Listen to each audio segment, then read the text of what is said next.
Happy Tuesday evening, everyone. I'd like to read something. Genesis chapter 4. Going to be starting at, let's see, where's a good place to start? Adam knew, I will just do the whole thing. Adam knew Eve, his wife, and she conceived and bare Cain and said, I have gotten a man from God. Cain was the oldest, so. And Adam, and again she bare his brother Abel, and Abel was a keeper of sheep, but Cain was a tiller of the ground. And in the process of time it came to pass that Cain brought of the fruit of the ground an offering unto the Lord, and Abel also brought of the firstlings of his flock and of the fat thereof. And the Lord had respect unto Abel and to his offering, but unto Cain and to his offering he had not respect. And Cain was very wroth, and his countenance fell. Anybody have any idea why? He didn't look with favor on Cain's offering of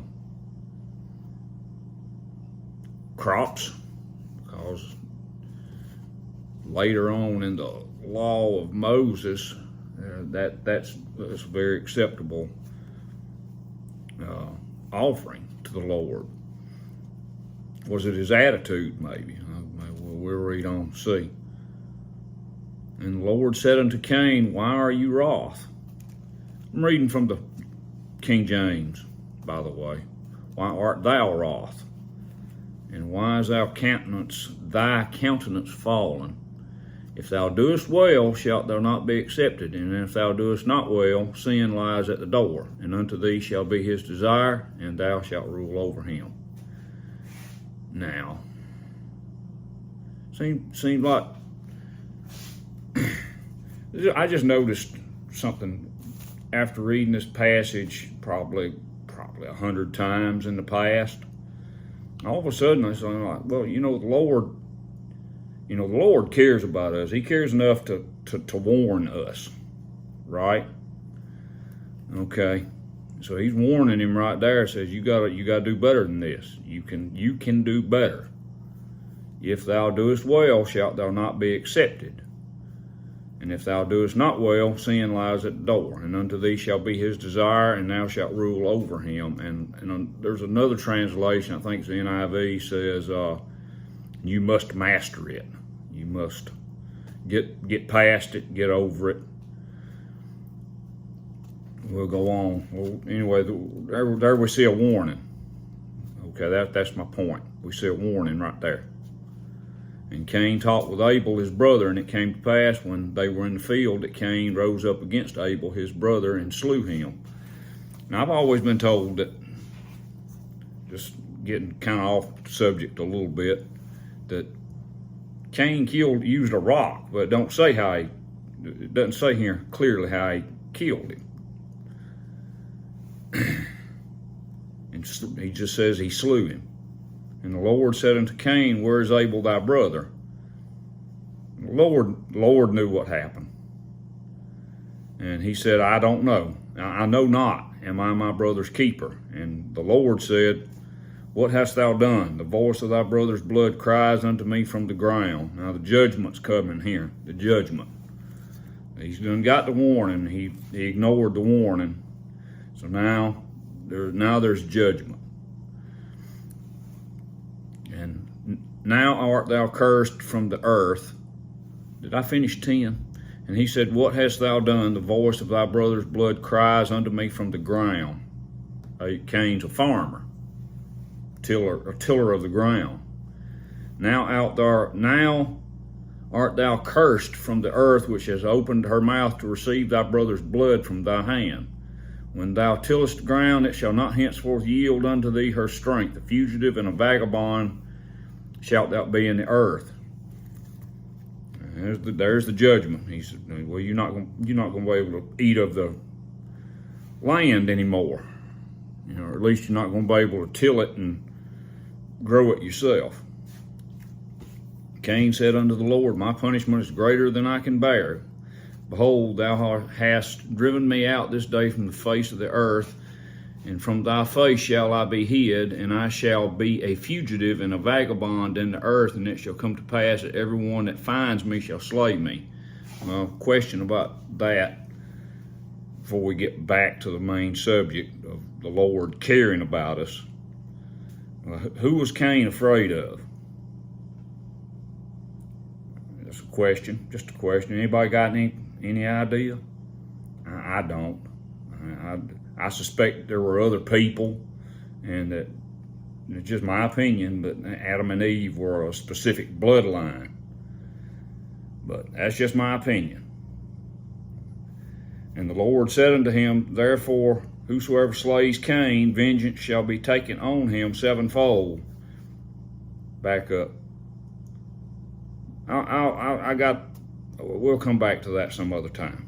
But I want to get through with this, the Lord caring about us. And the Lord said unto him, therefore, whosoever slays Cain, vengeance shall be taken on him sevenfold. So whatever Cain was going through, if anybody killed him, it was going to be 7 times on them. That's going to be pretty bad. Now, a question, did the Lord do that so that Cain couldn't get off easy by somebody killing him? Or did he genuinely care about him and say, you know what, I still care about you. You're mine. You're basically the Lord's grandson here. So, I mean, you can maybe look at it either way. I'm going to look at it like the Lord took pity on him. So, you know what, you messed up, but I ain't going to let nobody else kill you. So there's that. And if they do, it's 7 times on them. And the Lord set a mark upon Cain, lest any finding him should kill him. And Cain went out from the presence of the Lord and dwelt in the land of Nod on the east of Eden. So after that, that was the talking was over, the conversation was over. It doesn't say anywhere in the rest of the chapter or anywhere else that I found that, they had further words.